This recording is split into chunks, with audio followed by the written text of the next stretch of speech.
Hey, what's up, everybody? My name is Andrew Davis. Welcome to Conversations in Pop Culture. And yes, I am hard to kill. I'm always hard to kill.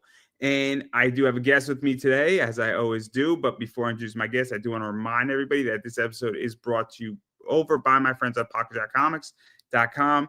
Preston's got a lot of cool books like Palace of the Golden Princess, White Lily. Palace is one of my favorite books. It is beautifully illustrated. It is D&D, Dungeons and Dragons, but also maybe a little D&D in there as well. Beautifully illustrated. Some very interesting things are in that book. And you can go pick that book up on his website, or better yet, he does a lot of Kickstarter stuff with that book. And I do not think you will be disappointed. And you might even find something you didn't know you liked in that book. But I digress because I got my good friend and cosplayer, Cap Santiago. So welcome to the show. Thanks for having me back. Yeah, no, I'm always happy to have you on. I mean, I've known you for a while. What, like 5 years, right? Yeah, I think it's been more than that because when we met at Seattle, that was I was quite there a in while Seattle. ago. I saw you in Awesome Con. Was it Awesome Con? It was Awesome Con because I was in DC and I'm an East Coast kid, and I still am on the East Coast. I don't know why I thought it was Seattle. Maybe you're thinking Seattle, Washington, versus Seattle, Washington, DC. Maybe I don't know. I don't know. I take your word for it. Yeah, no, because I've never been. I'm not a West Coast kid. I'm not a West Coast kid. I do not want to be on the West Coast. I'm an East Coast person. I like East Coast stuff, and never gonna leave the East Coast. You have to drag me out of the East Coast. it's like dragging me out of the HUD, right? Like it's terrible. Oh, so many things that I could say that will get me not canceled, but not in a good light. But I digress. I do want to, before we get into some stuff that you got going on and some controversial stuff, maybe I do want to let you have an opportunity to tell people who you are, because some people know you from certain interviews, some people don't that we've done, some people know you from the con scene, a bunch of stuff, but I kind of want to just get everybody up nice and quick. The basics, if you will. Sure. I'm Cap Santiago. I've been cosplaying for I think for over 2 decades now. Jeez, time flies. I've competed in every major convention in the United States plus Canada. I am the first person to place in the cosplay championships in each major state. I also was the cover for Marvel Comics Nova. I was also featured in a one-page spread for Marvel Comics as Bucky Captain America. And I've been in numerous calendars in cosplay and in animal rescue. Yeah, that's it. Yeah, you've done a lot of stuff. Yeah. To say the least. But yeah, so obviously I just wanted to kind of get everybody on what you do, and obviously I'm gonna let you promote yourself in a little bit here towards the end, but you got some stuff going on. So I think the one that I think we should start with is New York Comic Con, because you got a lot of interesting stuff going on with New York Comic Con. New York Comic Con is, I think it's the biggest, right? As far as pop culture events go. Yeah. Before it used to be San Diego Comic Con, and now New York is San Diego. Technically, though, Fanatic Fest might actually be bigger than New York Comic Con. Technically, which is kind of crazy. I don't know exactly, because I know Fanatic Fest did over 100,000. And I consider that cards, memorabilia, WWE stuff, baseball, basketball, trading card stuff was at Fanatic Fest. VeeFriends was there. But I don't know if it's truly pop culture, but it's definitely, I know New York Comic Con's in the top. I don't know which is bigger yet. But yeah, but obviously you're going to New York Comic Con, and your New York Comic Con situation is interesting, to say the least. Yeah.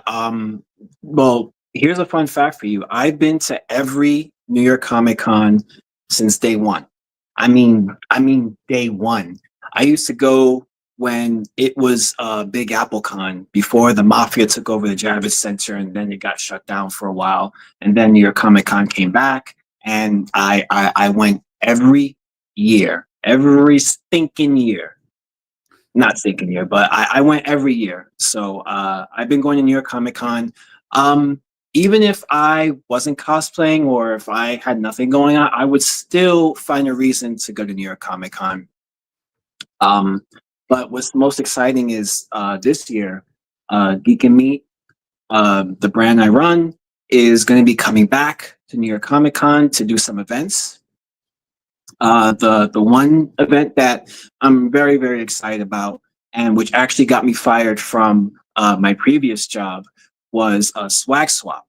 So in Swag Swap, basically, if you have, let's say, if you have action figures, pops, Pokemon cards, apparel, and if you if you don't wear it anymore, if you don't like it anymore, there'll be somebody at the event that maybe might have something that you're interested in trading with, and maybe they might want something that you want, that you have. So that's pretty much how Swag Swap is all about. I'll be having some sponsors there. One of my main sponsors so far is Mora Backpacks.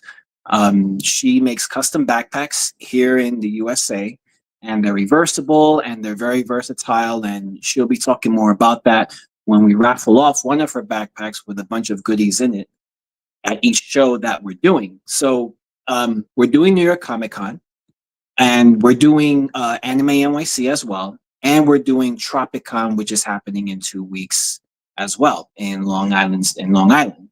Now back to New York Comic Con. The thing that's so interesting was that I put in for 2 panels, right? 2 years ago, I did the original event that was Geek and Meet, which is like speed dating or speed meeting, which whatever you're more comfortable with. So we did it 2 years ago, and it was so overwhelming. We had a line that was so long.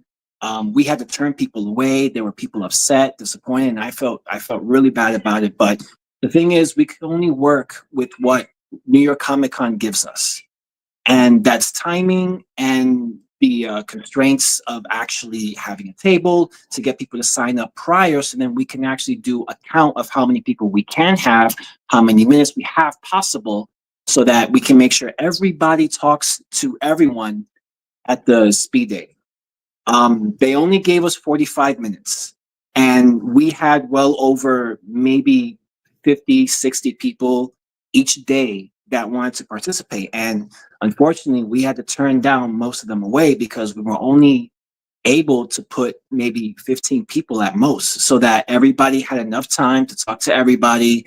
And then they would put down their contact information for the other person that they were interested in, and then call it a day. But we didn't really have time to do all that stuff. And then on top of that, we were also doing giveaways for places where they can go on dates. We had sponsors from like Spyscape and Barcade, and they gave us coupons and passes and free credit to.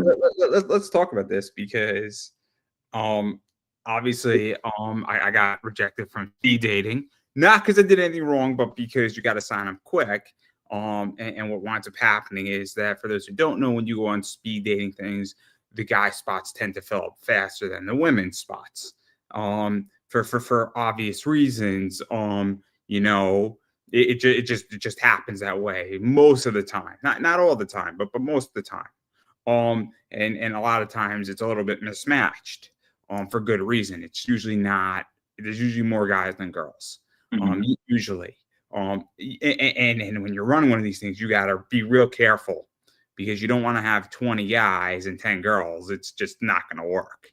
If you have 18 guys and 16 girls, that's fine. A 5-minute round, a guy just grabs a drink, essentially. It's not that big of a deal. So what was that like, though? Because clearly, I mean, I don't know exactly at a convention, but I'm not looking for love at a convention. I'm there for business when I used to go. And I don't know how many people are looking for, to go on speed dating. I don't know how many girls are really interested in doing that. And what like, because it's complicated, right? I mean, dating in general is complicated, but at a convention, it's even more complicated. I don't know how to say this any other way. Like, I'm trying not to say the thing that I'm supposed to not say in the room here. I mean, I don't know. Like, I'm running out of things how I can say this All right. politely. So I'll tell you. Yes, when we did our event, we had sign up at the beginning of the day until the time we were going to begin. And at first, all the slots were filled by men already. We had maybe 3 or 4 girls that were already signed up too.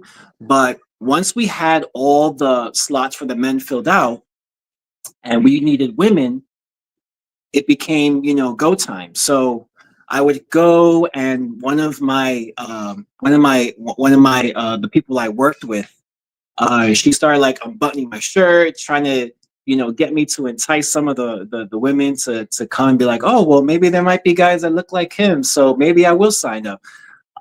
So I went around the floor. I started, looking for women that were in groups, because hey, if 3 of them all want to come, then that's more spots filled even faster. And I would, introduce myself, tell them the event I'm doing, and hey, would you like to come and participate? And some of them said yes, some of them said no. But the beauty of going to talk to women that are in groups was very beneficial, because I was able to fill the slots pretty quick. Now, the waiting game until the event happens, because once we have everybody, we can relax until the event starts. So once the event starts, we have to make sure that everybody is, school attendance. Everybody's here. Check, check, check. Great. Then we see everybody down, we explain the rules, and pretty much from there, the people that are participating are the ones that help it run smoothly. But yes, um, it's it's hustle time when you have maybe like 18 guys and you only have 4 girls. It's like, okay, I gotta go and get some women that might be interested, get them to sign up, because the thing is, you want to appease everybody that's participating. You want them to have a good time. You want them to feel like, oh wow, this is really cool. I would love to do this again. I really enjoyed myself. Because when you're running an event and if no one's enjoying themselves, then you're pretty much blacklisting yourself. I mean, it's also complicated because obviously I used to do fan panels, and I like to have interesting panels. I like to tell jokes. I like to be energetic. I don't use a microphone when I present for a reason, and my voice reaches to the back of the room, because microphones just stress me out. Mhm. And people are like, "How are you being so vocal and so energetic?" But I build my panels where I have jokes, and one of my jokes is that I said a utopia and a dystopia are the exact same thing. They're just spelled a little differently. And the reason why I made that joke in the middle of a panel talking about The Walking Dead and Attack on Titan is that everybody just started to laugh in Mhm. that joke. And but the joke was timed to be 15 minutes in to the panel so that everybody would have a good time, because I want people to enjoy themselves. And it's a real skill, because I'm not so worried about blacklisting myself if I'm talking about an obscure thing. Like, my favorite topics are off, based topics that are like old school anime stuff. And if I have 20 people in there, those 20 people love talking about this stuff. But when you have 400 people in a room, you better know what the hell you're doing. Yeah. And it's also a lot to ask people to say, "Hey, I'm gonna go mingle with people," because, well, let's be realistic, it's kind of hard. Yes. I'll tell you a little story that happened on Friday. We had a female cosplayer come up, and oh, what's this? And one of the people working with me was explaining what our event was about, geeking me, everything going on. Once she said speed dating, she was completely like, "Oh, no, no, no, no, that's okay, that's okay. No, I'm not interested in dating." And I quickly had to step in, and I just said, "Well, it's just a name. You're not here to get married. I mean, if you come, you're not going to get married. You're not going to put down a mortgage on a house with somebody." Unless you Um, want to. Unless you want to. We're all for it. We're all for it. Okay, it's all right if it works out for you. I would like a thank you, yeah, but like no pressure. yeah. So I mean, I told her, you're just meeting people, and you're just feeling the vibe. That's it. That's all you're doing. So, we had to do a a game huddle, and just like, what, we're gonna just mention that, it is speed dating, but we're not gonna say the dating part. We're gonna say, that it's like we're just gonna say geek meeting. That's what I called it, geek meeting. So it could be, Let someone me ask wants to. you this. Let me Mhm. ask you this Yes. because I reach out for people with interviews, and some people say, "Oh, I'm not big enough." I'm like, "You have 1,000 followers on Instagram. I'm not asking you for an interview because you have 1,000 followers on Instagram." It's like, "I want to grow my channel." I'm like, "I don't think you get it. If you don't feel that you belong here, I'm asking you because I think you belong here, right?" And I think people get hung up on names a little bit too much, Mm. right? So, I interview a variety of people, and I like the word adult a lot. Some people like the word, the industry, the porn industry, or the corn industry, if you will. Getting those. Oh, there's a joke in here somewhere, and I just realized how bad of a joke it is. So I'm not going to continue with the joke. I'm going to jump ship on that one. But I think people get hung up on names, right? And, Mhm. and I think names terrify people. And I'm like, even with interviews, people are like, "Oh, I don't feel comfortable on air." I'm like, but you're speaking to people at a convention. This is no different on air. And I'm curious how you feel about that, even at like some of these events you're running where people, I think, are just so terrified of like the unknown. It's like, great, you're just meeting somebody who is nerdy like you that's the opposite sex. This isn't complicated. And men and women have been doing this forever, and men have been doing this forever, and women have been doing this forever. I mean, I hate to say it, like, so I don't know how you feel about it, but do you feel that's part of it, that people are just like, I'm just terrified because it just has a name and the name somehow freaks somebody out? Absolutely. At that moment, I was just learning in real time that, okay, we have to just kind of reword the situation, because for some reason people are being scared off. So it was just adapting really quick at that moment, because we needed some spots to be filled up, so that, everybody can talk to everyone that's there, and feel fulfilled with, what they were coming for. So yeah, on Saturday, I made some new, like, flyers, and I changed it to Geek Meeting, or Geek Meeting, something like that. It was really snappy. It was really cool. Um, and then on Saturday we had a better response from everybody across the board. I mean, obviously, of course, the men is they're gonna come. But the more important thing was, with the women, I had to do less hustling to try to pitch my event to them, so that they could come and check it out. So let me ask this. I mean, when you build this event, right? What was it built around, more men centric, or was it built around more women? Because I mean, I was looking at this speed dating thing, and it's in where I live. It's legitly like a mile and a half away, so it's perfect for me, right?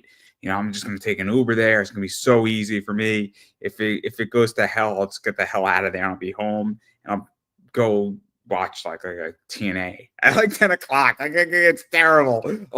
Go Joe Henry, go. Um, Terrible. I'll just jump ship immediately, right?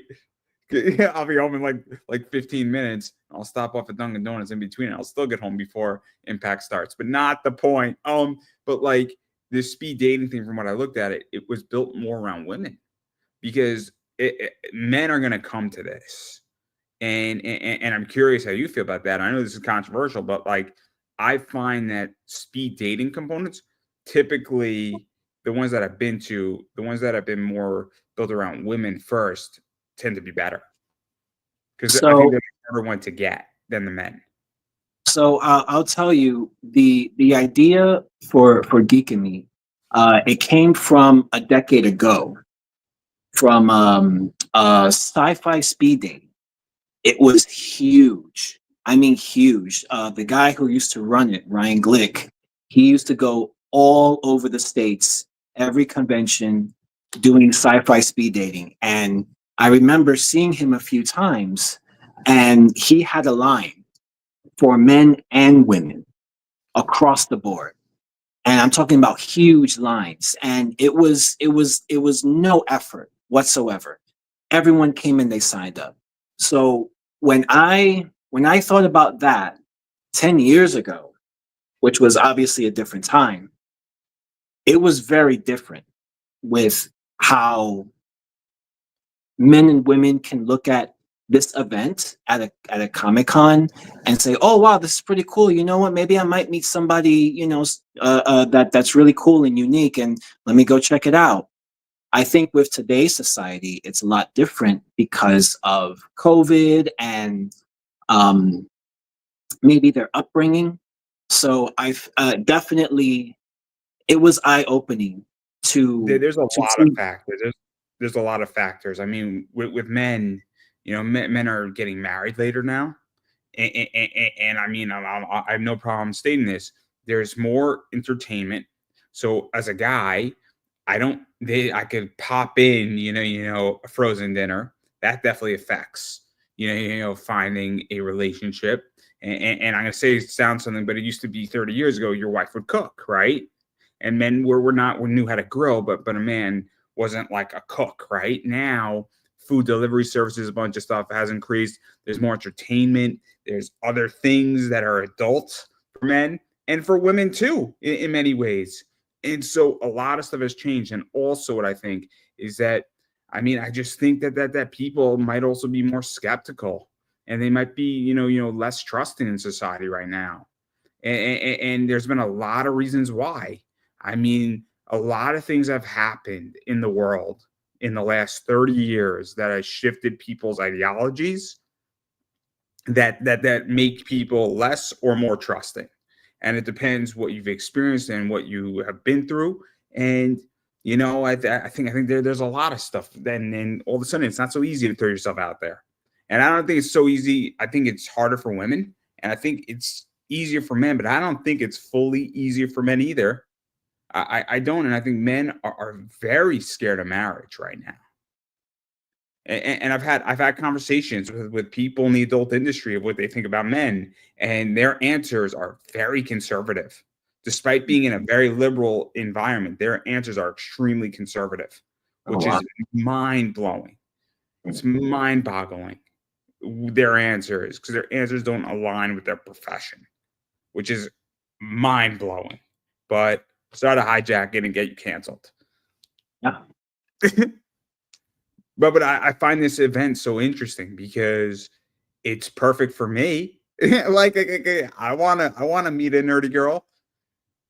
I want a Yeah. girl who's like into Star Wars and wants to go make a lightsaber with me.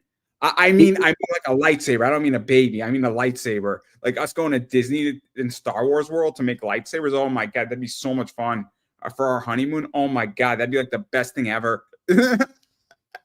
Yeah. I mean, I I do feel that, obviously with this generation, being a geek, being a nerd, being into superheroes and comic books, it's all just very mainstream now. We're not looked upon as freaks or weirdos, but it's still hard for some people to still just socialize in general. So I feel like with our Geek and Meet, We also, besides just, people wanting to just talk with the opposite sex, we also did platonic uh, geek meeting, which was just, you could just talk to a guy across from you, or you could talk to a woman across from you within the next seat that you rotated to. So we did that also because we realized that, some people just want to talk to other people, because outside of conventions, they don't really have people to share their interests with. And they don't really know where to go to find these people to share these interests with, especially since New York Comic Con is so huge. You have people from all over the world that come for this convention. I've met people in Ireland, in Brazil, Ecuador, that come just for New York Comic Con. And it's crazy. It's amazing. No. I used to go to this event. It was like geek and drink. It was great. There was no speed dating. It's a bunch of nerds in a bar. It was fantastic. It was like a few girls, a bunch of guys, and it was great. And all we're doing is like I'm just sipping my Jack and Coke, and we're like just talking about like Naruto. It was awesome, right? And it wasn't. I mean, I have nerdy friends. I didn't need to go, but I said I got nothing to do on a Monday night, and this is legitimately like 2 metro stops away in DC. Why the fuck wouldn't I go? Like this is awesome, right? And I'm gonna go order myself a Jack and Coke. I'm not gonna worry about a damn thing, and I'm not looking for anything. I'm just looking to like talk about like pop culture, right? Because you don't. I've never. Me and my friends go to a bar, and this is what we talk about.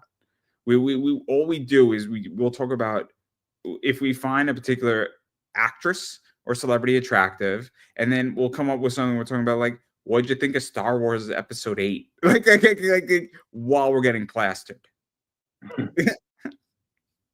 And this is what me and my friends do. Or conversely, we'll just talk about something that's completely ridiculous. That has nothing to do with anything. But then, but so I find that interesting. Yeah. Interesting. So, but you're not doing it this year. No, the thing is, 2 years ago when we did do it, again, we could only work with what was given to us. So just to be given 45 minutes, it's difficult to get as many people as we want involved without them being disappointed. We needed the main factor was time. We needed time, and we obviously couldn't do it because everyone is only entitled to 45 minutes, and that's fine. But I pleaded, I spoke my case. Hey, is there any way we can work something out where maybe we can be the last panel? We can just have some extra time that way, because they still had events going on till like 11 p.m. I mean, I wasn't going to keep everybody that late, but just like maybe an hour or an hour and 30 minutes the most. And just to get everything done, from the prizes that we had to everybody making sure that they got to speak to everybody that was participating. But I do feel that the silver lining was with Saturday. With everything I learned from Friday, applying it into Saturday, everybody came to me at the end and said they had a great time. Where else am I doing this?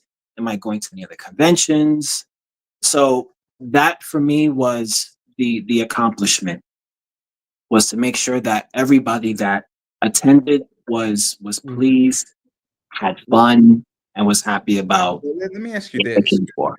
I think you brought up a good point. So, I mean, I did my Attack on Titan panel in Awesome Con, and I was like the last panel, and they gave me like another 20 minutes, and I was like, yeah, I don't care. like nobody's gonna torture you. It's 9, like 10. If everybody else wants to stay around for 20 minutes, just ask you questions and stuff.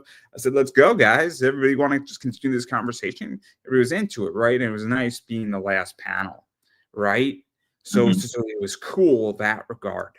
And that was fun, right? What was also cool at Anime NYC the first year is I did 2 panels back to back. So I just marathon the whole thing. And I just kept going. And I jumped right from panel 1 of Gundam into like Attack on Titan, Walking Dead, and Fahrenheit 451. And oh my God. And I said to everybody in the room, because after I finished, I said, if you leave this panel, you're not coming back in. and only like 5 people left. And a bunch of people said I wasn't going to stay for this next thing because I don't like this topic, but you were really good on this one. I'm so curious what you're going to do next. I said, oh, guys, I'm super stoked.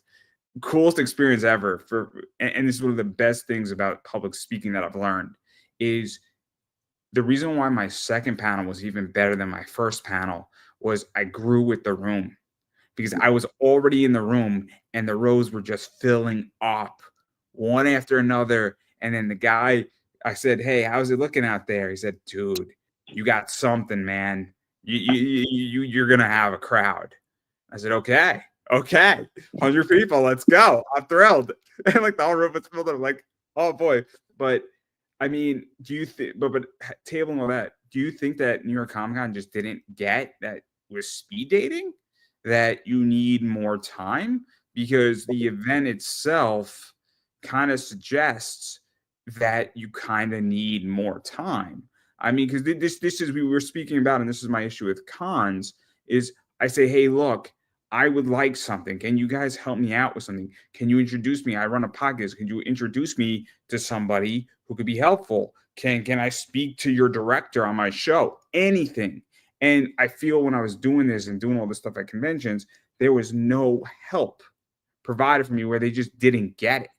And I'm not saying you have to do it today, guys, but like, can you help me out? Can you, give me like a free food voucher? Can you do something for me when I'm doing 3, 4, 5 panels? I don't have the same time that everybody else has. Mm-hmm.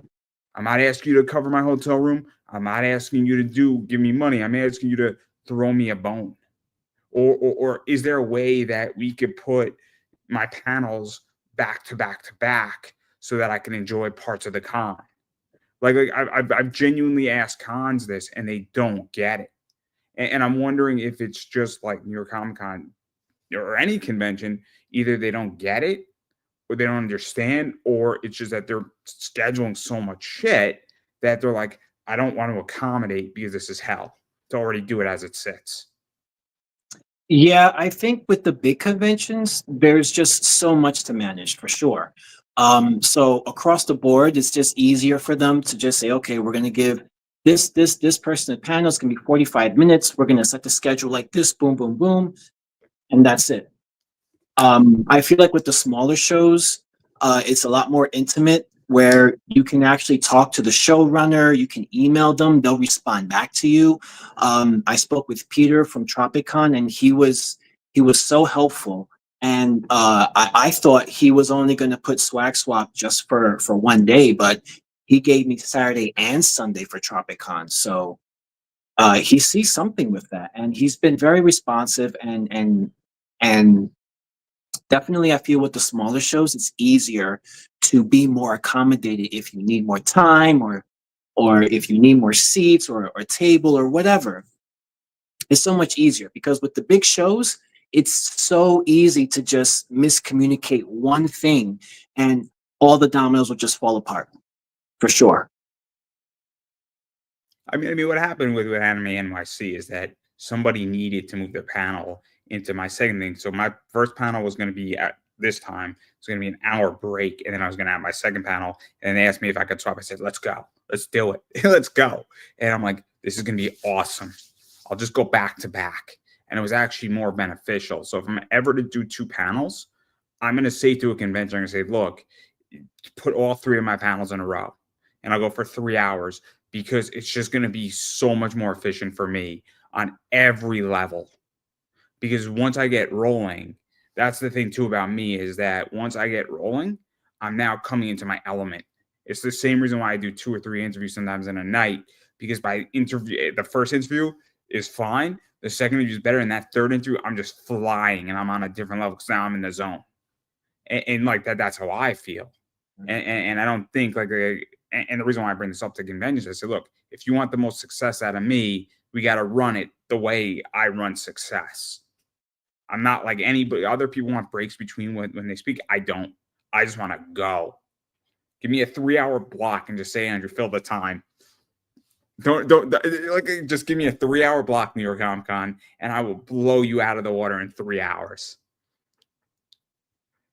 I won't have a panel. I will have 3 hours of me just doing like a party with like magic and stand up and knowledge straight out, and people be like, "I'm good. I'm good."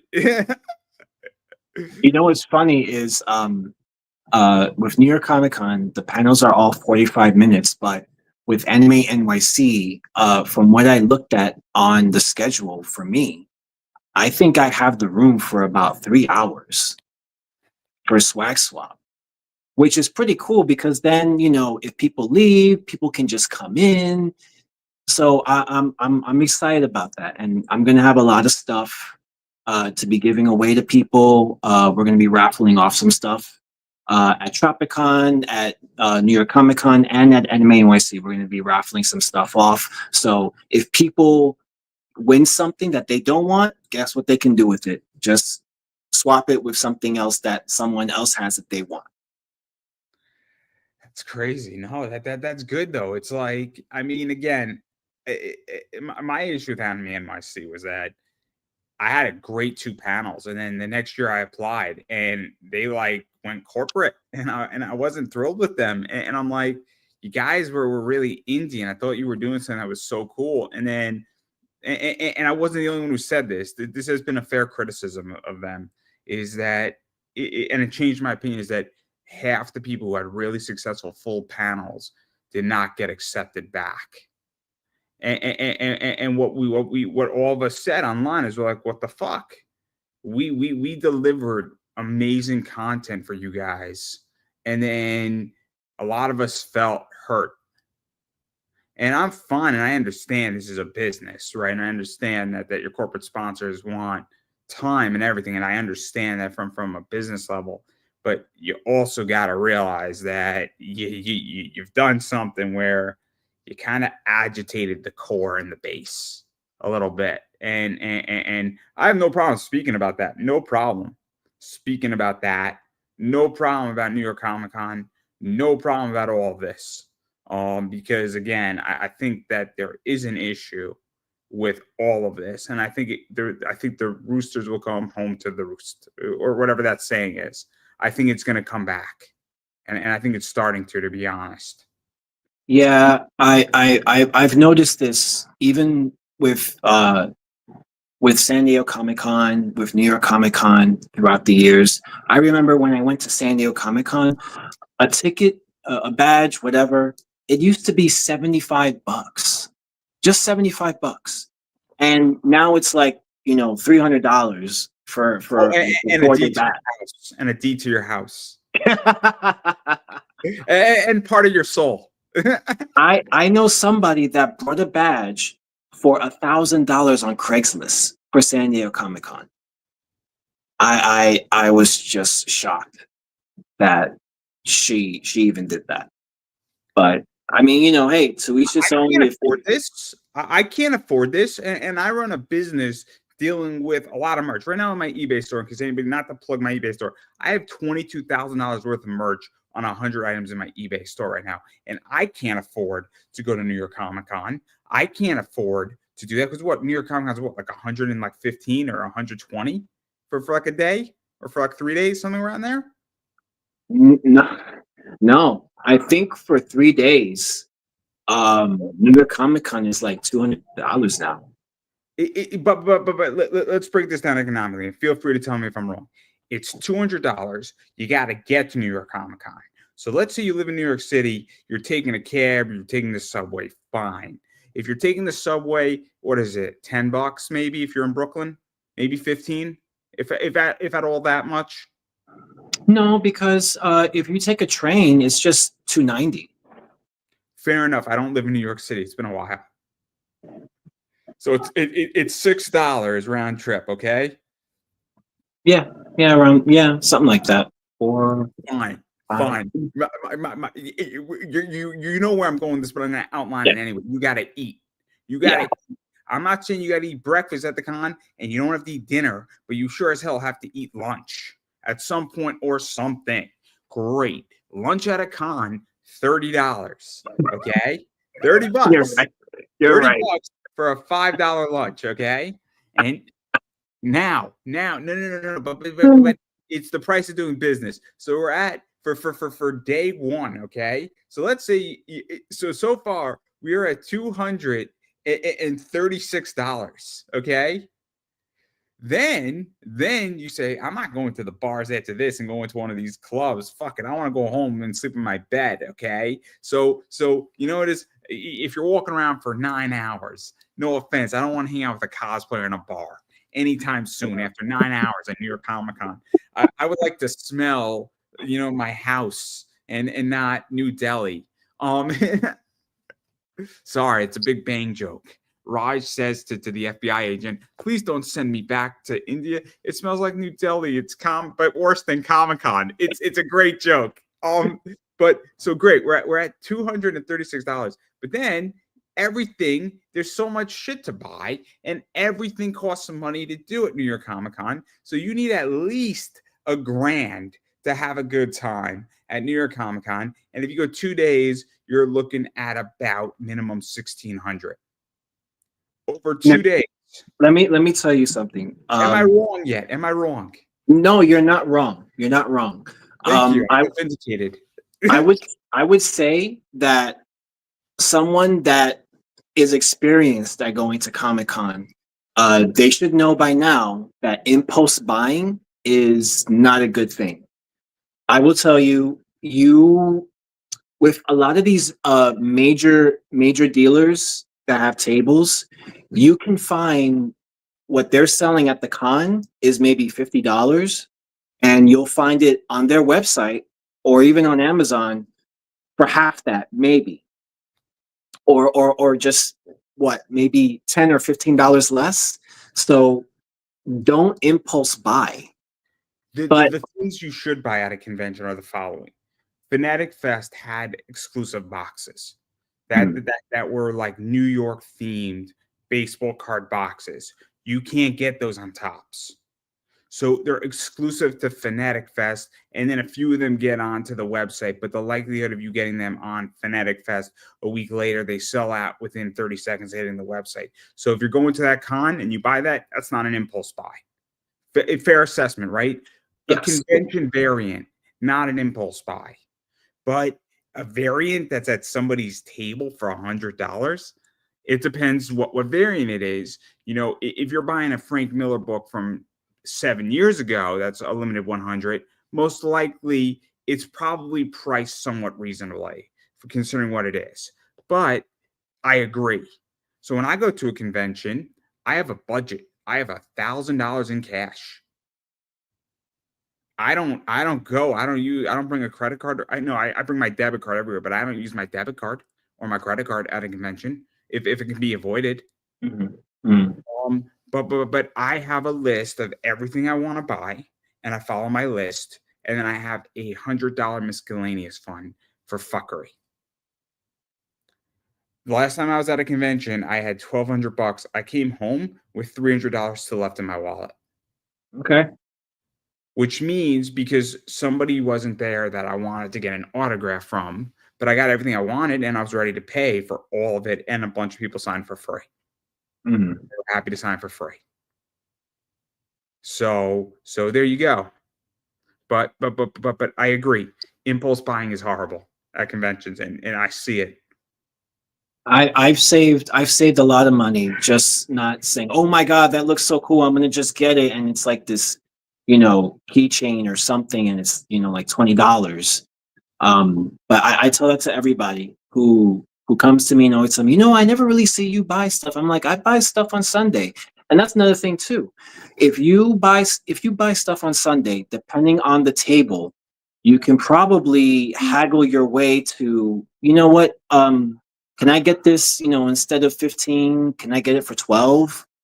And more than likely, they might agree. They'll agree with it because they don't want to go home with that merch.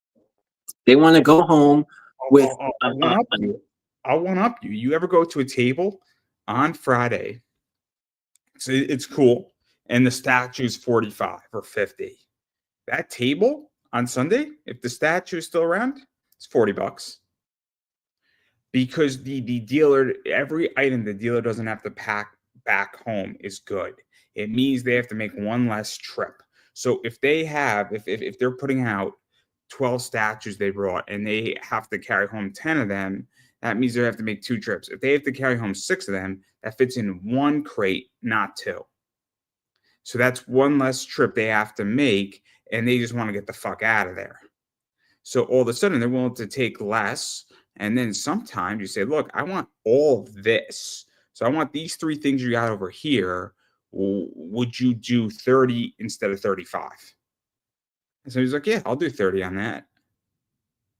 But like, but unless I really want it, and I just say fuck it, because sometimes I want something and I know it's gonna sell out, so I just buy it. Yeah, like if I see like, all right, let's say, throughout the entire con, I saw like this one book, there was like 6 of them. And then on Sunday, I see that there's 1 left. I'm going to probably buy that one because that's the last one. But that's it. I'll give an example. So I used to buy numbered statues. I don't fuck around with numbered items.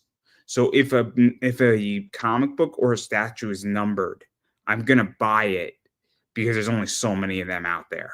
If I really like it. If I don't love it, I'm fine with not like, I'm like, okay, cool. I don't need to go and like I have a poison ivy numbered statue. I love that statue, right? It's numbered, it's awesome. But I'm not gonna go fuck around with that. But I mean, again, this is why I don't do cons. I find them to be a gigantic money pit, and I'm already spending boatloads of money elsewhere. And it's just I just don't have the finances right now with my business that's growing. And I find that the shit that I buy doesn't retain value either. While me buying a lot of baseball cards, basketball cards, and everything else retains a lot of value. And I find that it's pay to play. I mean, you remember the days, right, where a lot of people sign for free or for cheaply? Mm-hmm. I remember the days at anime cons where all these voice actors didn't charge. Now they all charge $60 for an autograph. And I'm like, I like you, but you're not a $60 voice actor. I'm sorry, you're not. And I'm paying to come see you for you to charge me money. And what kills me even more is that you're charging $60, but then you're charging me $80 if you want to sign a card. I'm like, what the fuck? Yeah. I remember I used to get free sketches, and I have a lot of sketches from some artists before they became big. But back in the day, yeah, like I would just ask like, oh hey, can I get a quick sketch of one of your characters? And sometimes they're not doing anything. They're like, yeah, sure, and they do something really cool, or they do something really quick. I just enjoyed seeing the process of what they were creating. That was really cool to me. But yeah, now just a quick sketch is like easily $30. It's crazy. Look, you know what it is? I mean, I like Scott Snyder. I have no problem saying it. I think the guy sold out. I think he sold out. Seth Rollins will say, no, he bought in. That's a good joke. That's a good joke. Seth Rollins, no, I bought into the authority.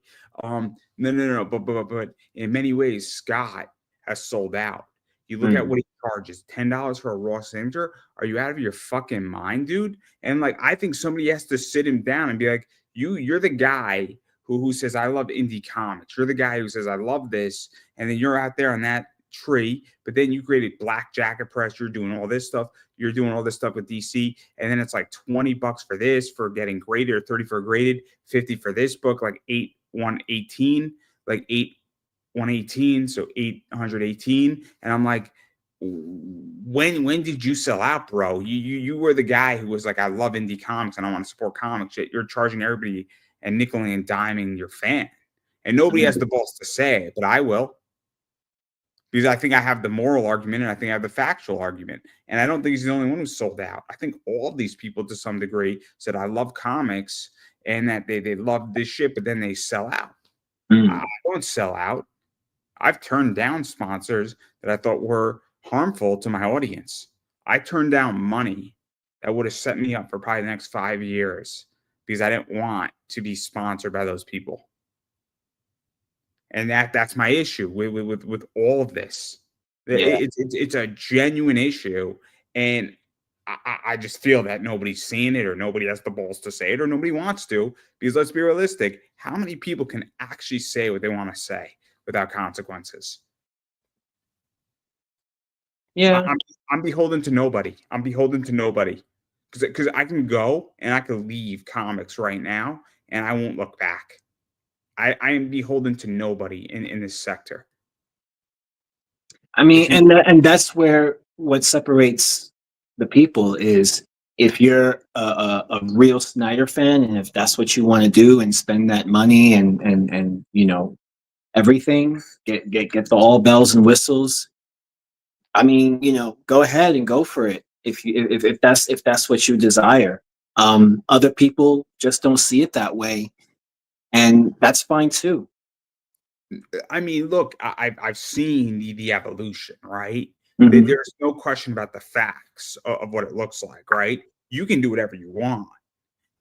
Doing what you want and seeing the facts are two different things, right? So so I've seen how what New York Comic Con is and all these Comic Cons are, and I just find them to be a gigantic money pit, and I find them to be really overpriced. And I made this statement before: is that you're paying to go shopping at the mall. It's not wrong. It's not No, wrong. no, no. You're right. You're right. It's kind of that way. Yeah, I can see what you're saying. I wouldn't have a problem if New York Comic Con basically said the following: is that you get a punch ticket, right, of X amount of signatures that you can get for free on anything you want, right, with certain people, right? So you can get like 3 signatures and then your ticket's punched. Then everything else you got to pay for. But your ticket's $200. Mm. Because at a certain point, I don't think so. I'm paying you $200 to come in so that you can charge me money. What am I exactly getting here by paying you money so that I have the privilege to spend more money? Pretty much, yeah. I don't get it. I don't get it. Am I the only one who sees this? When I go to a WWE event, right? I'm watching John Cena wrestle Cody Rhodes. Like what I'm getting is to be entertained. I don't know. I have gripes. I'm probably ruining your career. It's all right. I mean, I what what gets me is the celebrity photo ops. It's like $400 with Chris Hemsworth, and uh, to me, that's just ridiculous amount of money. And You're right. maybe You should charge more. I don't know. I I mean, mean, I'll pay him $800 if he calls me daddy.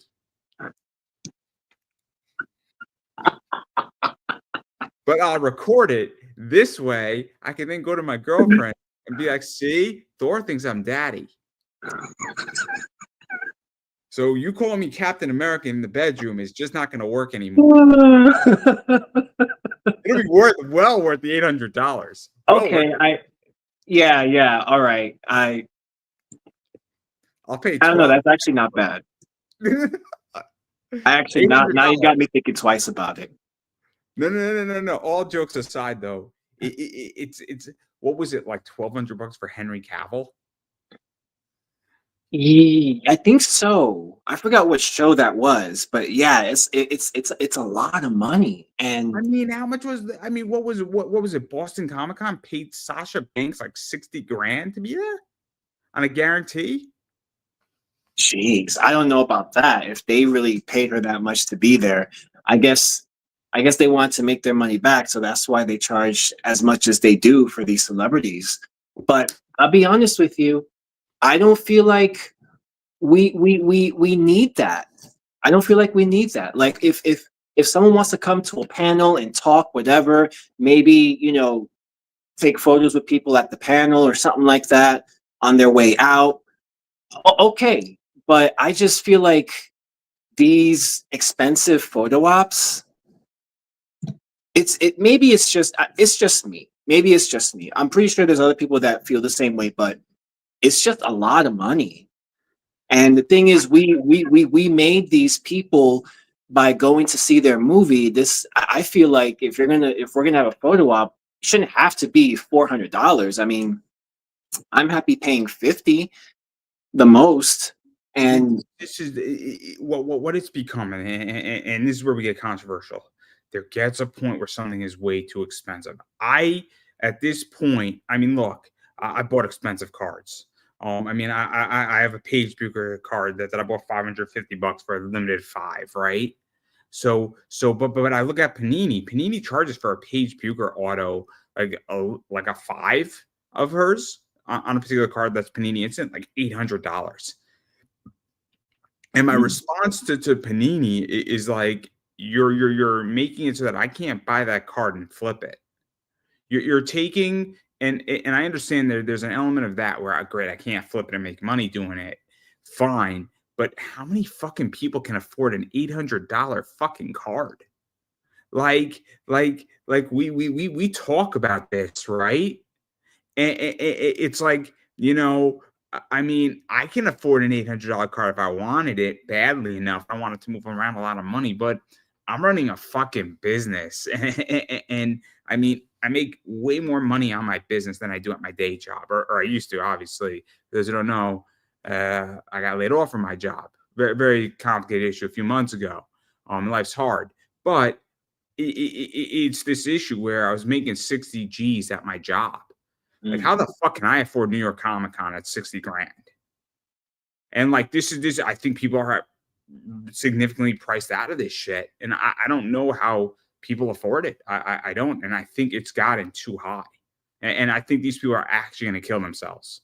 And not like in there, the cash cow. I should really say it that way. Where they're not going to physically kill themselves. I want to make that crystal clear. But I think they're actually going to kill their revenue because I think it's becoming too goddamn fucking expensive. I think that there's a line where, this is becoming too expensive, and life has now also increased in expenditure. I mean, I hate to say inflation doesn't help, because if your eggs are more expensive, that means you have less money for other things. But if these celebrities still want that money, and I see the writing on the wall. I mean, I really do. Yeah. I mean, you're gonna have people that still are gonna pay X amount of dollars for, a picture with, Chris Evans, and more power to them on that. I just think that as fans, there should be some sort of appreciation for us seeing their movie, making them famous. I don't have a problem. I'll make my point real crystal clear. I don't have a problem with them charging and monetizing their name, their likeness, their time, and all that stuff. But I have a problem when it becomes, in my opinion, a little too extreme. You don't need to charge $400 for a photo. If you want to charge $100, fine. But really, it's becoming excessive. And I don't think, if we're going to look at, I mean, we have to define what excessive is. But I think we all agree that, we all have an idea of what the word excessive means. Is that a fair assessment? So if I go and I usually order a Jack and Coke, and then I order another Jack and Coke, that's not excessive, right? Yeah, it's just two drinks.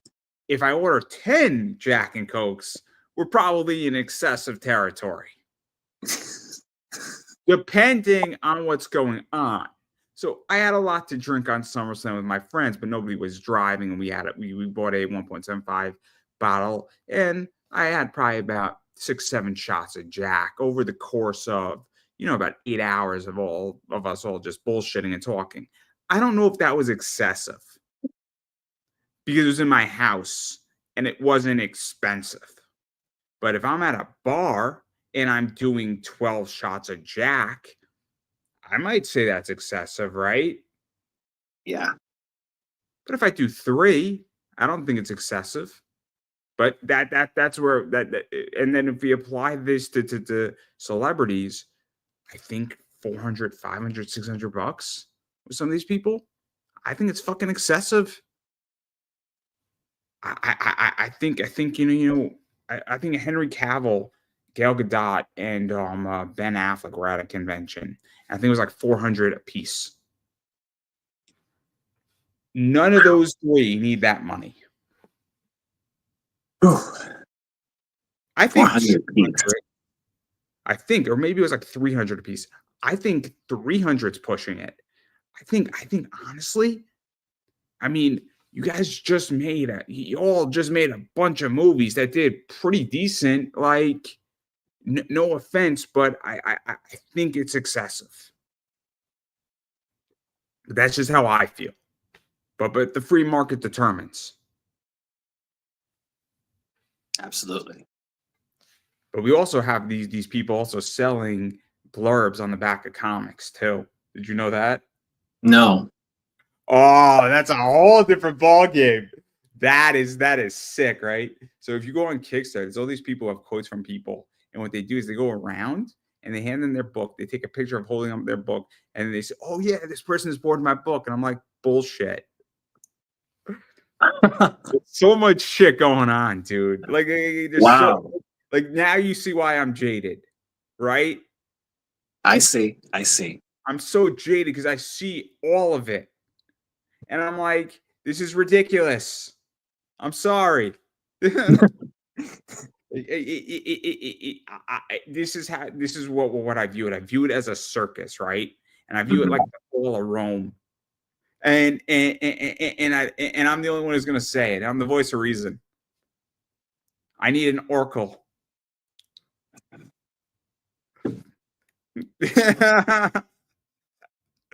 Oh, I have so many wrestling jokes to make now. Yeah. But again, I just probably got you canceled. I got me canceled. I don't really care. This is gonna be the last interview I ever do. I doubt that. This is me sober too, which is even crazier. I usually drink on my Thursdays. Especially when I'm interviewing on a Thursday now. That's just terrible. But no. I mean, I'm really curious what you think of. We all know my opinion on New York Comic Con now and a bunch of other cons, and why I'm probably not ever welcome there ever again. Let me explain what it would take before I ask you this. It would take New York Comic Con or any convention $100,000 in cash to get me to come. And I want 6 hours of a room to talk about whatever I want to talk about. Mm. And it will be 6 hours in the greatest 6 hours at that convention. And it would be amazing. It would just be plain amazing. Me going for 6 hours straight. I would just turn into like a 6-hour podcast interview of like rotating guests. And I would do it all. I would go from like crypto expert to like porn star to wrestler to like comic writer to like just pulling a random fan into the hot seat. Oh, it would be amazing. It'd be amazing.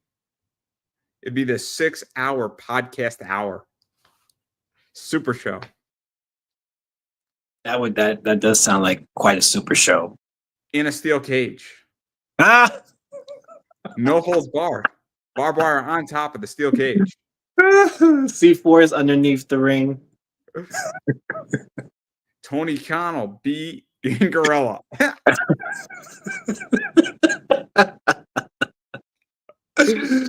And we get a referee in there. Oh, it'll be great. It'll be great. And then we'll roll a dice to figure out who goes next. A D20. Right. But no. All jokes aside, I am curious what you think of where Comic Cons are going and even the pop culture space, because we know how I feel about this whole thing now. I don't think that was a secret. If anybody is shocked by my reaction to this whole thing, I don't know what to tell you. But I am curious because obviously you're still in it. Not anymore. But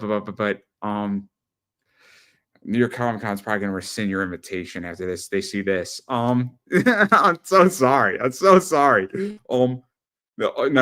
All jokes aside, I am curious to where you see it going because you're still on the scene and I am not. Yeah.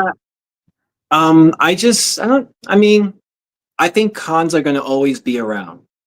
I think maybe at some point, um, certain shows might not make the money that that that they want to make.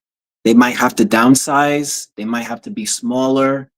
I feel like at some point in the future, I think the indie shows are going to be on the rise again.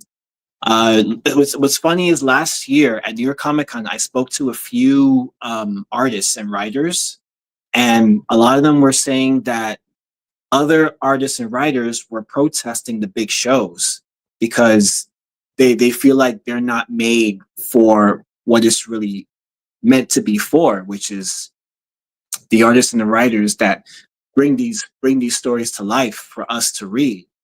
It's become a gigantic uh just cultural phenomenon. sponsorship. Yeah. And I was kind of shocked, but the thing is, several people there told me the same story that a lot of these guys are protesting the big shows. They do all the small shows now, and they just don't do the big shows anymore. Did you also feel that, and maybe you're not the right person to ask, and if you don't know that, that's fine. Do you also feel that it might be difficult to make money, depending on what you do, either indie or even if you're mid-level Marvel at New York Comic Con? Because I would imagine that a table's very expensive. I would imagine that everything, and also my understanding is the Java Center is unionized, which also raises up costs. Um, I think it is. I could be mistaken, but I don't think I'm wrong on that.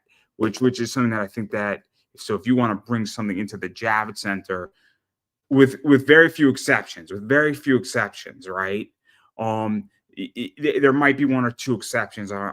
If you're bringing in like the prototype car and you're the only person who can drive it, that might be the exception. But beyond that, I mean, it's also more expensive to do something at the Javits Center if it's unionized. And if you don't know the answer to that, that's fine. I'm not going to press you because that's a technical question, but that's what I would imagine. I remember The I, artist part, I'll make that crystal clear. I remember the thing is this every year. I won't say any names, but somebody always whenever I see somebody that I know that has a table, oh, hey, how you doing? How's business going? Oh, it's going great. Today's going great. And then, I'll come back the next day, hey, how's it going? What did you do today? Oh, just, you know,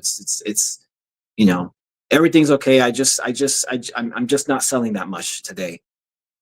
I think depending on how the day goes, it fluctuates between how well a person is doing. And then by the time you hit Sunday, overall, you'll know how someone is doing depending on what they tell you. But I think it depends on what you're selling, what you're pitching. If the fans that are there are interested in what you got going on, they're going to buy it. They're going to buy it. If they're just not interested, they're not going to buy it. I've had some people complain to me about how they have these big booths that are just for advertisements when they should probably put, 6 artists in that area with tables instead. Writers, or maybe someone that, is an indie creator, crochet stuffies or plushies or whatever, something like that. I don't notice these things until I talk to my friends that work there, because when I'm there, I'm having fun. I'm doing all these things I want to do. But in a business perspective, I just know that from what a lot of my friends tell me. I And have an idea. I have an idea, and I don't need to speak to anybody. I just know exactly what it costs on a base level. And I was speaking to somebody, and I'm not going to mention names, about San Diego Comic Con. I threw a number out to him, and he's like, "Well, you're pretty close. You're pretty close to the number." And I said, "Yes. How did you take that guess?" And I said, "I've been around long enough without ever having to do a comic book or running a prominent comic company. I know how expensive San Diego Comic Con is. If you are vending out there, I know exactly how expensive this is, more so than anybody else. And I know exactly what it looks like. And that's it. So I'm sympathetic. I'm sympathetic to a lot of people. And it's the reason why I don't have a brick and mortar store, because that's one less expense I have. And I know exactly how tough it is. And I know people's margins on books. I know their margins. And then comic margins are shit. Mm. They're shit. I don't, a $100 variant. It's not what you think, guys. You might think it's a good margin. It's not really a great margin when you got to realize everything that goes into it. So, but I agree in which that, I mean, I have an idea who you're talking about too. I have an idea. Because we know a lot of the same people. Yeah, we do. I know a lot of people. I mean, but there's other things too that are just complicated with Comic Con. We all know how I feel about cosplayers. I hate the word professional cosplayer. I hate it. I just feel like there's no such thing as a professional cosplayer. You cosplay, you cosplay. You do it for fun, you do it for fun. If you make a few dollars from it, I'm happy for you. But I don't feel like there's such a thing as a professional cosplayer. It's like saying I'm a professional doctor. That's exactly what it's like saying. Okay, see how ridiculous it sounds when I say it that way. So let next time somebody says I'm a professional cosplayer, say I'm a professional doctor, and let's see their response. Right? Yeah, you have all the doctors jumping you or something. I'm a professional doctor, everybody. Like versus I'm a cosplayer. It's like okay, you're a cosplayer. That's your job. Like where did this professional bullshit come from? I'm sorry. Like next time somebody says, "Oh, what do you do?" Next time somebody says, "Oh, I'm a professional cosplayer." Oh, that's funny. I'm a professional. QAer, quality assurance manager. That's great. I'm a professional at it. Like. Nobody in their right mind ever introduces their job as, "Oh, I'm a professional X," right? Like, I'm sorry. It irks me because it's ridiculous. And until you introduce yourself to a cosplayer that way, they're gonna have to get it. And then if a professional somebody is a professional cosplayer and they do that and they want to be referred to as a professional cosplayer, I'm gonna make them refer to me as a professional quality assurance manager. We're gonna see how this goes real fast. Oh yeah. And then when they don't do it, I'm gonna say, "Well, I'm just gonna call you a cosplayer now." Like we could be professional about this. Yes. Well, that's that. And now that I've ruined your career, I figured you knew that your career was gonna be over if you came on my show for like the 9th time. I mean, what career? See, my career is only ascending, right? Wait till I get on ESPN. That'll be fun. I'll do a show called The Rundown. Oh my God. It's going to be like on Friday nights once a week. And then I'm just going to run through everything in like an hour. It's going to be like Pardon the Interruption meets Stephen A. Smith. with like Kevin Perkins as like my backup. Oh, it's going to be great. That would be something. I don't want Kevin Perkins to speak. I just want Kevin Perkins there. He's big and he's intimidating. I can get away with murder. Like Kevin Perkins is a big guy. He's a big basketball guy. He's like huge. He barely fits into a suit. It's great. Jeez. I love Kevin Perkins, and he speaks so like softly too. When he's like breaking down basketball, it's like the most it's the most like beautiful thing I've ever seen. It's he's knowledgeable and he's great, and like he's just speaking so elegantly and calmly, and he's like, "I'm gonna kill you on the court." It's great. It's such like a dichotomy. It's like the opposite of Charles Barkley. It's the exact opposite of Charles Oh Barkley. wow. Charles Barkley speaks loud, and like Charles Barkley's like, I'm just gonna give you a hug, like a big teddy bear. And Kevin Perkins like, Will, I think this is very calm. And then I'm gonna kill you on the court. It's great. But anyway, I do want to give you a chance to promote yourself. So obviously, where can people find you? What events you got going on? All that stuff. Where can people sign up? Where can people see you at your swapping of stuff of the swap meet? Or yes. The swap swipe. There we go. Swag swap. Swag swap. You were close. You were close. You were close. It's been the Andrew Comedy Hour for the last 75 minutes. So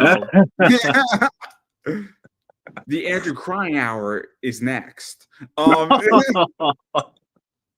With a different guest. I'm doing stand-up next week, everybody, by the way. And what I mean by next week is never. It's terrible. But I am doing stand-up tomorrow night. Nice. It's gonna be good. In my you gotta let me know where I can see it. Yeah, it's gonna be great. I'm going nice and slow. Going nice and slow on that one, everybody. I'm not ready to publicize my stand-up career yet, but I will most likely do it while I sit down. Mm. So I'm gonna bring a chair up on stage, and then I'm gonna sit in the chair and do stand-up. So I hope you guys don't mind, my disability and all. Just it has nothing to do with physical. I just never learned how to read. As I sit down on crutches. On crutches. I say you should never judge a book by its cover. But if you would like, you could judge a movie by its cover. Mm. The other day, I was looking at this movie, The Last of the Mohican, and boy, I live in Connecticut, and I was not happy with that movie. I thought it was about gambling and Indian tribes. I was in for a shock. Daniel Day-Lewis. That's who was in that movie? Yeah. It's all right. It's all right. I also but I do like the last of the Mohicans. It was a good movie. All jokes aside, it's a great movie. Yeah. It also inspired my prison breakout, but that's not the point. Hey, they haven't caught me yet. So Swag Swap will be happening first at TropicCon in Long Island. You can get more information if you just Google TropicCon. It's the first one that pops up. I don't know the hotel name because I've never been there before. But yeah, if you just look up TropicCon, you'll see all the information there. Come bring all your goodies that you don't want anymore, and swap it with other people that don't want what they want, and maybe you want what they want. They want what you want. And we will be having more backpacks there. She will be raffling off one of her custom backpacks, which are really cool, and she'll be there to explain it.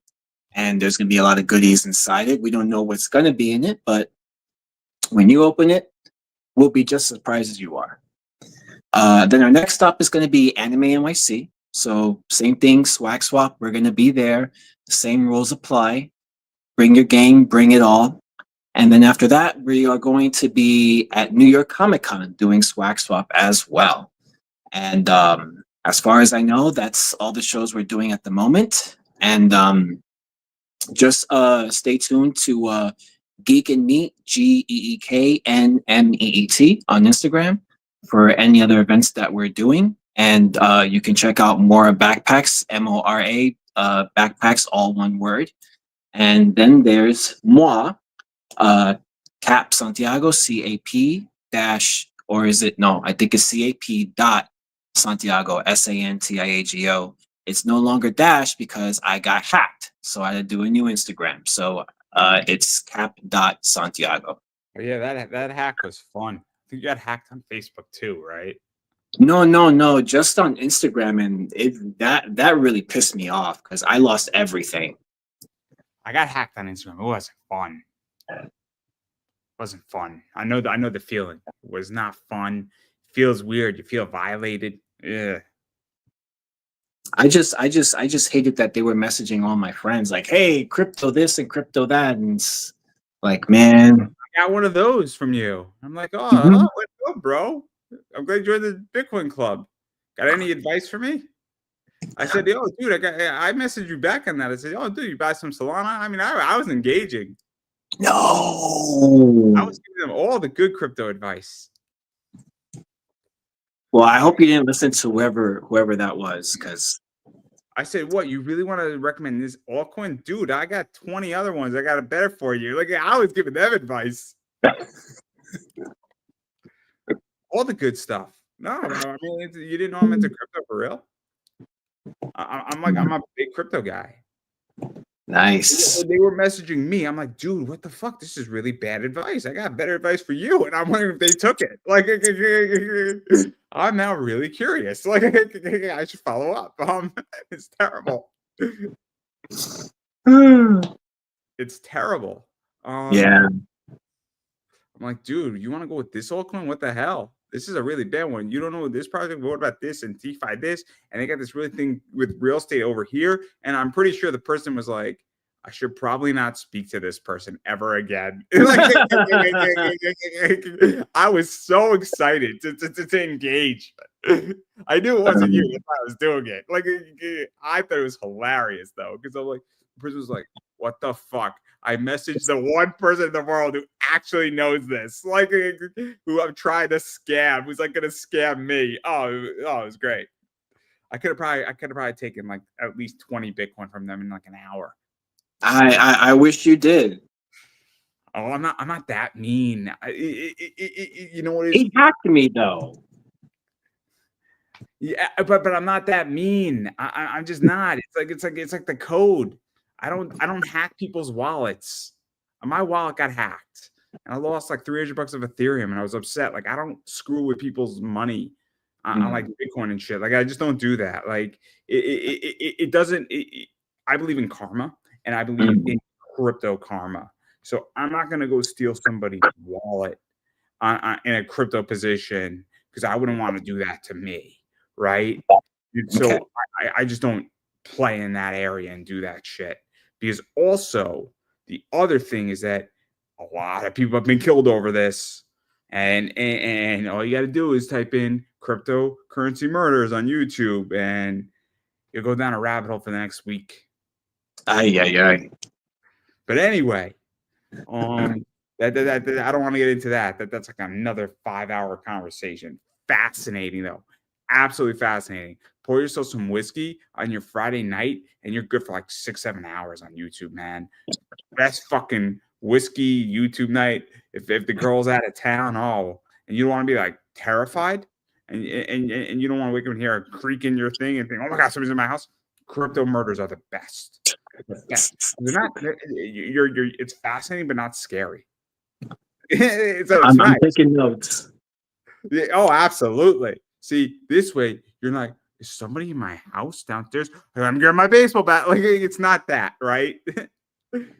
But you're like, oh my god, how did this happen? Like, oh, it's great. I digress though. But anyway, I'm gonna promote myself. Obviously, I am Pop Anime Comics on the Twitter / the X. I am not on Blue Sky. Don't come find me on Blue Sky. I am not there. I have a Blue Sky. I don't use it. I don't get it.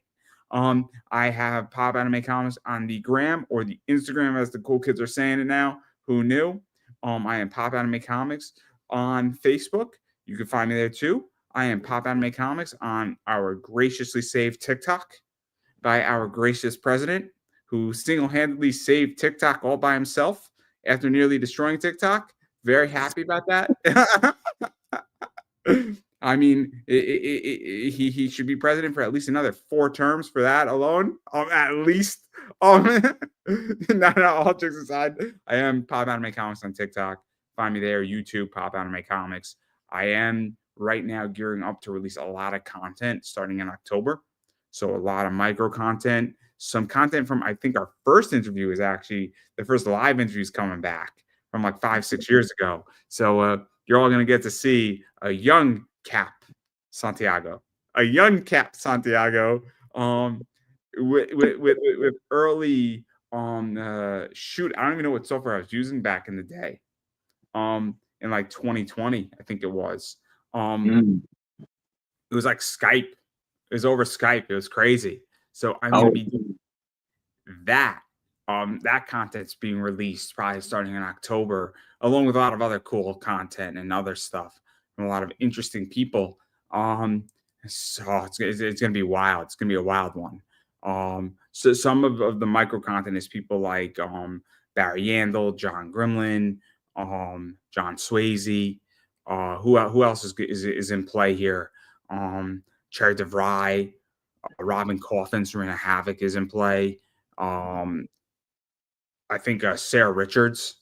Sarah Richards did a lot of My Little Pony comics. mm. So yeah. Like the whole shebang. Charlie Campbell, Gran Torino from My Hero. So like a lot of micro content's coming, everybody. So really cool stuff's coming. But I digress there. And then as far as everything else I do, I am Pop Anime Comics on eBay, and I do sell a lot of cool stuff like this in my store, which is a one-on-one card. I sell cards like this in my store, which are one-on-one cards. I sell stuff like this in my store, one-on-one stuff. I sell comic books like this in my store. I sell stuff like this in my store. I sell this in my store. I do not sell this in my store because this is a human and that is illegal. I want to make that crystal clear. While I do appreciate Megan Bain, Megan Bain, she's on my list to interview. Want to make that crystal clear. She's on my list to interview, and supposedly she's all natural. So you can interpret that however you want to interpret that. That's up to everybody. But yes, I have that, and then I sell stuff like this in my store too. And I'm pretty sure that is not all natural. So but I'm an equal offender to all. I'm an equal offender to all, but I do like Megan Bain. So anyway, having said that, I am all elite, and because that's where she wrestles, and it's so terrible. It's just I can't wait for her to go to WWE. It's not like ESPN has hooks in WWE anymore. Anyway, oh wait, they do. In a single day, the NFL made $32.5 million in a single day. So this is why you should become a football fan, everybody. But I digress. And then finally, I do have a other YouTube show called Big Boy Card Collecting, and I break and open up cards and rare cards, and I pull a lot of cool stuff. So that is Big Boy Card Collecting, and you should follow us on Instagram at Big Boy Card Collecting, because that is the only place I announce where I am opening and what I am opening with cards, and also when things are coming out before they do. So if you follow me there, you will be informed on a bunch of cool stuff that is available right now or is going to be coming out in a few days. And you'll also find out when I am opening this stuff up for you all to enjoy on YouTube, and also what I have in my eBay store for sale, or potentially what I have in my eBay store for sale. And if you would like a visual, right there is my eBay store, Pop Anime Comics Collectibles. So look for comics and collectibles. Come shop with us on eBay. And that is everything I have. And I'm going to give you the final word. Good night and God bless. I believe that is a wrap, everybody.